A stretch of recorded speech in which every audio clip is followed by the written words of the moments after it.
One of the challenges is really being clear around what it is we're trying to attract, because the requirement for mechanic is probably an outdated term now.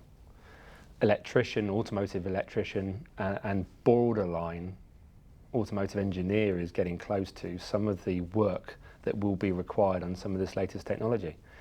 So where are we from a UK perspective? Where are we from support of education? Where are we a support of the government as to really laying out and defining what it is from a opportunity, from a specialism, from a capability that you're going to need to have to be able to work on the service and maintain that 70% Goliath position in the automotive. OEMs, there's around 200 dealerships per vehicle mark in the UK. So the consumer's choice, mobility, convenience is quite restrictive. There's 30,000 independent garages in the UK. How do we invest and ensure that that group and that sector is well prepared and has the right capabilities coming in?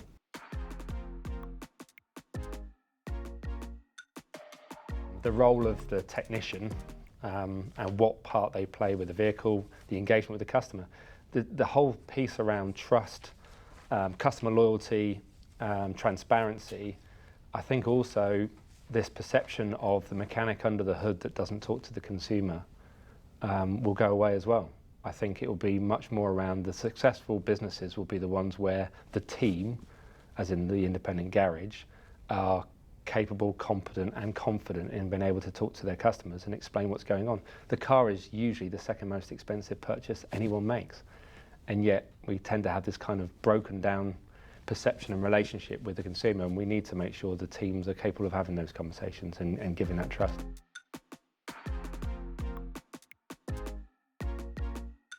The ability in an independent workshop to be digitally strong enough, connected, so that we can service and do over-the-air updates, that they don't get broken, that they don't cause any kind of issues, etc. So I think real clarity around what's needed from an investment perspective, what do we need to do to ensure that the garage can provide and do that work on the vehicle safely and connected without any sort of issues. The bulk data was legislation that came in September last year, and again we've seen not really any sort of significant movement and progress on that. So garages and the aftermarket supply chain should have greater levels of access and visibility of the bulk data requirements for repair maintenance information. That's yet to be kind of forthcoming in any sort of noticeable way. So we're still in a situation where we are having to work hard to provide a consistent service that's level to the OEs, and that shouldn't be the case.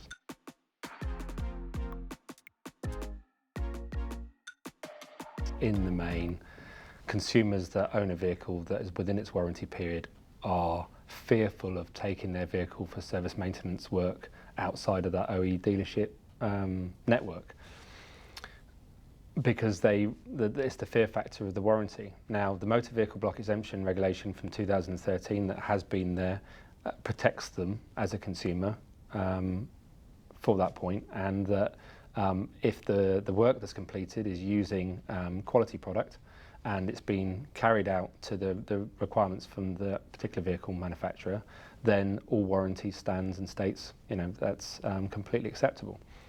But it's that fear factor, and I think what we need to continue to push on and continue to work on is that communication piece, both externally to all consumers, but also from what part the independent garage plays, that says everything we do is completely within and protected within that block exemption regulation, and will not invalidate the warranty on that vehicle.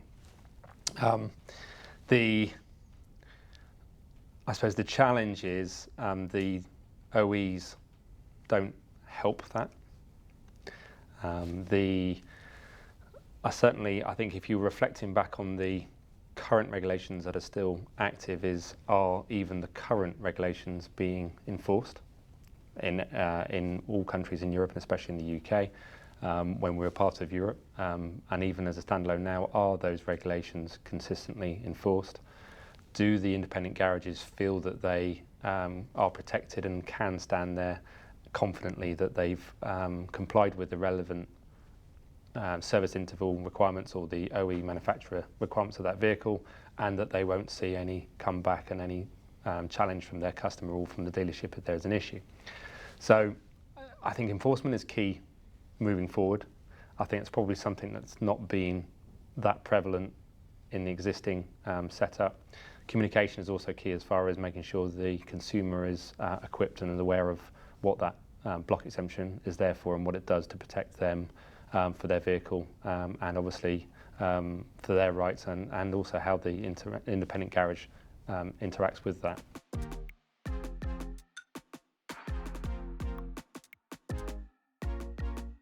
Ensuring that we've got that consistent voice.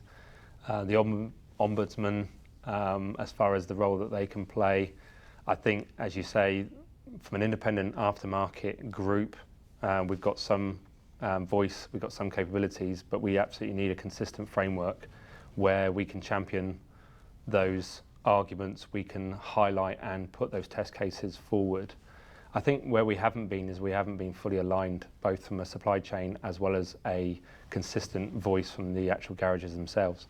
The garages almost, probably a lot of the time, the independent workshop customers will kind of bow to the pressure by, when needed, going for captive product to the OE or having to go direct with relevant OE product, and sometimes data access, etc. So they don't have that choice because either it isn't available or it's incredibly hard for them. So I think we need a more consistent framework with stronger ties with the relevant government bodies to make sure that we can present those arguments and we can demonstrate where the enforcement needs to be stronger if we have situations where the OEs are not providing the relevant playing field.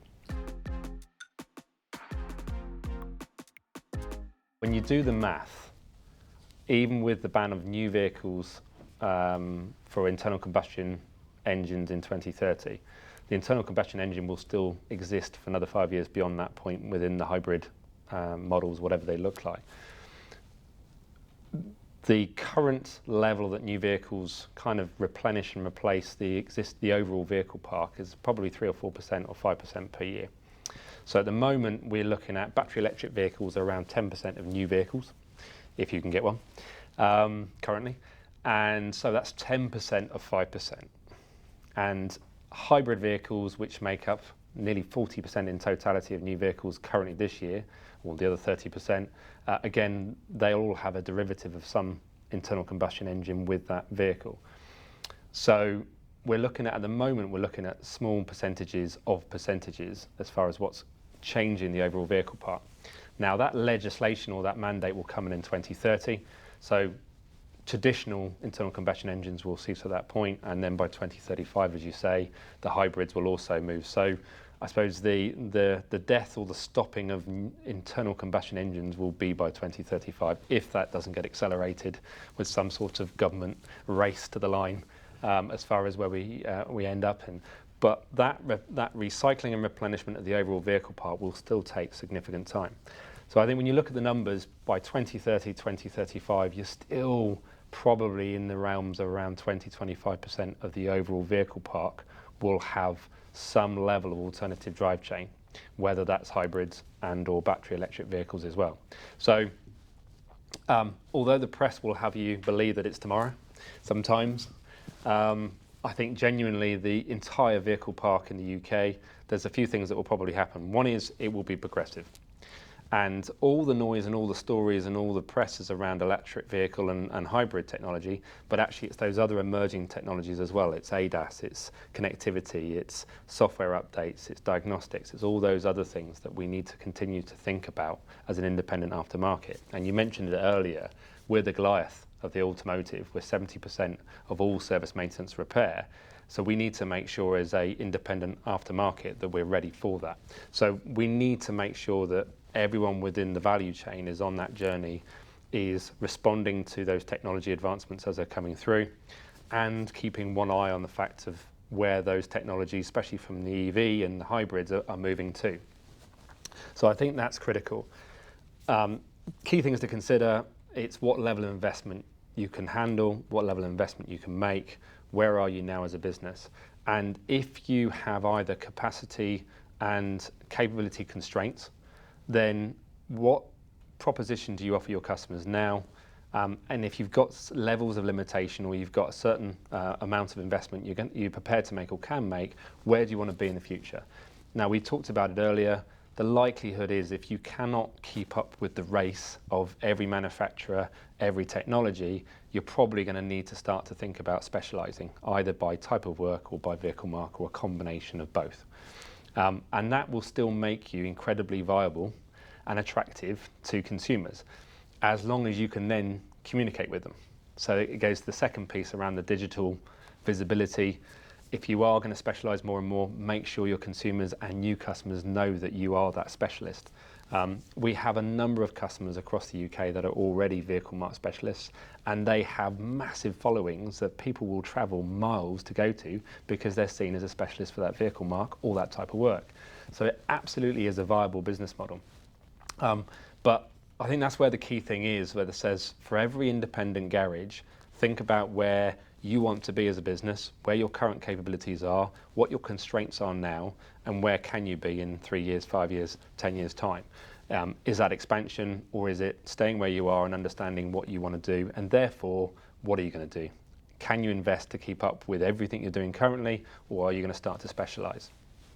So I think that makes a big difference. So I think some of the key things are really around, it has to be around investment. What are you prepared to invest in? What can you invest in from both a capability and a capacity perspective?